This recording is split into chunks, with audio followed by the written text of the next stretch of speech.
in this election, we have a candidate for president of the United States who over the course of his lifetime, in the course of this campaign, has said things about women that are so shocking, so demeaning, that I simply will not repeat anything here today.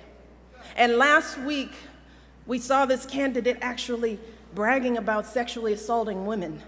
And I can't believe that I'm saying that a candidate for president of the United States has bragged about sexually assaulting women. And I have to tell you that I can't stop thinking about this. It has shaken me to my core in a way that I couldn't have predicted.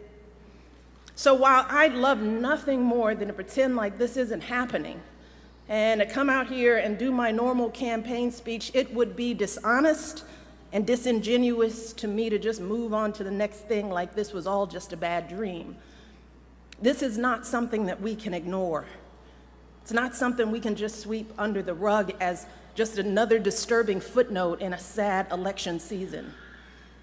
Because this was not just a lewd conversation. This wasn't just locker room banter. This was a powerful individual speaking freely and openly about sexually predatory behavior and actually bragging about kissing and groping women, using language so obscene that many of us were worried about our children hearing it when we turn on the TV. And to make matters worse, it now seems very clear that this isn't an isolated incident. It's one of countless examples of how he has treated women his whole life. And I have to tell you that I listen to all of this, and I feel it so personally. And I'm sure that many of you do too, particularly the women. The shameful comments about our bodies, the disrespect of our ambitions and intellect, the belief that you can do anything you want to a woman. It is cruel. It's frightening. And the truth is, it hurts. It hurts.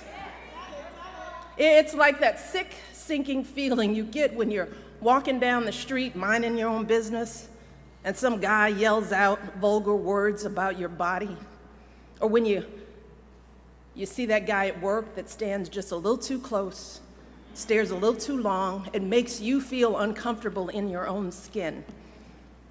It's that feeling of terror and violation that too many women have felt when someone has grabbed them or forced himself on them and they've said no, but he didn't listen. Something that we know happens on college campuses and countless other places every single day.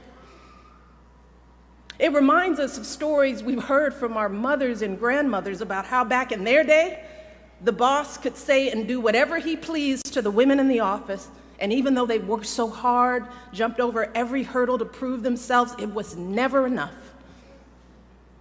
We thought all of that was ancient history, didn't we? And so many have worked for so many years to end this kind of violence and abuse and disrespect, but here we are in 2016, and we're hearing these exact same things every day on the campaign trail. We are drowning in it. And all of us are doing what women have always done. We're trying to keep our heads above water, just trying to get through it, trying to pretend like this doesn't really bother us. Maybe because we think that admitting how much it hurts makes us as women look weak. Maybe we're afraid to be that vulnerable.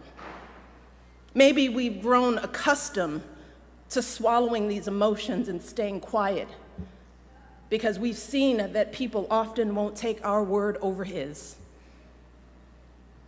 Or maybe we don't want to believe that there are still people out there who think so little of us as women. Too many are treating this as just another day's headline, as if our outrage is overblown or unwarranted, as if this is normal, just politics as usual. But New Hampshire, yeah, be clear, this is not normal. This is not politics as usual.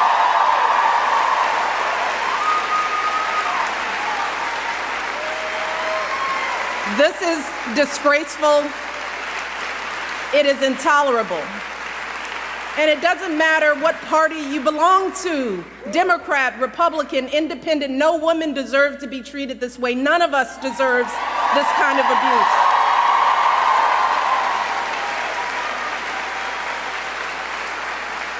And I know it's a campaign, but this isn't about politics. It's about basic human decency. It's about right and wrong. And we simply cannot endure this or expose our children to this any longer, not for another minute, and let alone for 4 years. Now is the time for all of us to stand up and say, enough is enough. This has got to stop right now. Because consider this. If all of this is painful to us as grown women, what do you think this is doing to our children? What messages are our little girls hearing about who they should look like, how they should act? What lessons are they learning about their value as professionals, as human beings, about their dreams and aspirations? And how is this affecting men and boys in this country? Because I can tell you that the men in my life do not talk about women like this, and I know that my family is not unusual.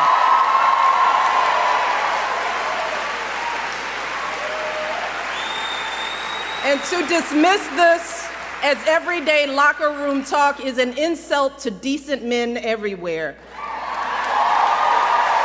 The men that you and I know don't treat women this way. They are loving fathers who are sickened by the thought of their daughters being exposed to this kind of vicious language about women.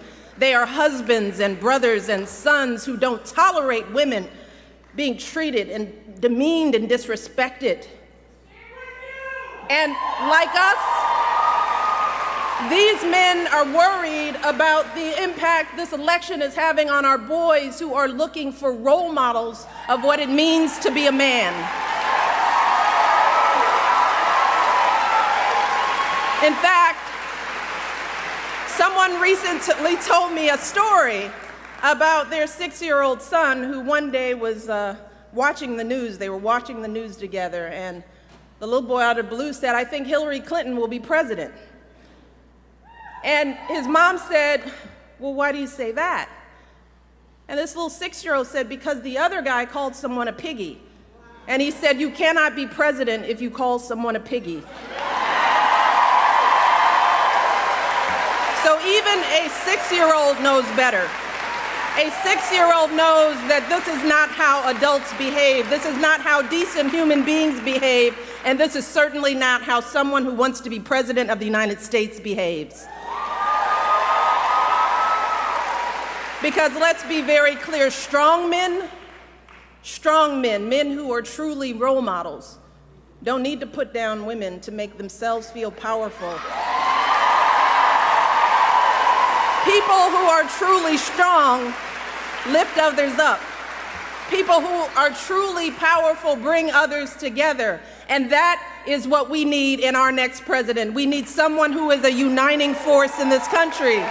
We need someone who will heal the wounds that divide us. Someone who truly cares about us and our children. Someone with strength and compassion to lead this country forward. And let me tell you, I'm here today because I believe with all of my heart that Hillary Clinton will be that president.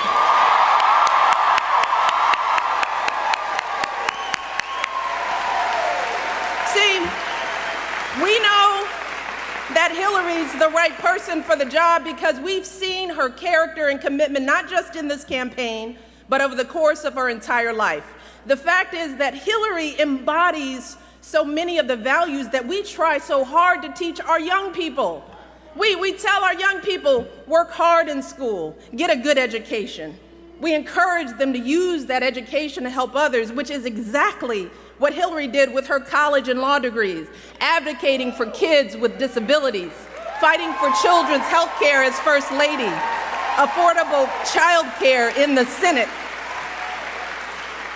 We teach our kids the value of being a team player, which is what Hillary exemplified when she lost the 2008 election and actually agreed to work for her opponent as our Secretary of State, earning sky-high approval ratings, serving her country once again.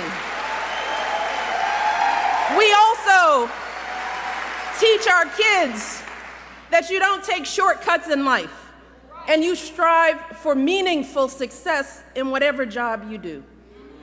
Well, Hillary has been a lawyer, a law professor, First Lady of Arkansas, First Lady of the United States, a U.S. Senator, Secretary of State, and she has been successful in every role, gaining more experience and exposure to the presidency than any candidate in our lifetime. More than Barack, more than Bill, and yes, she happens to be a woman.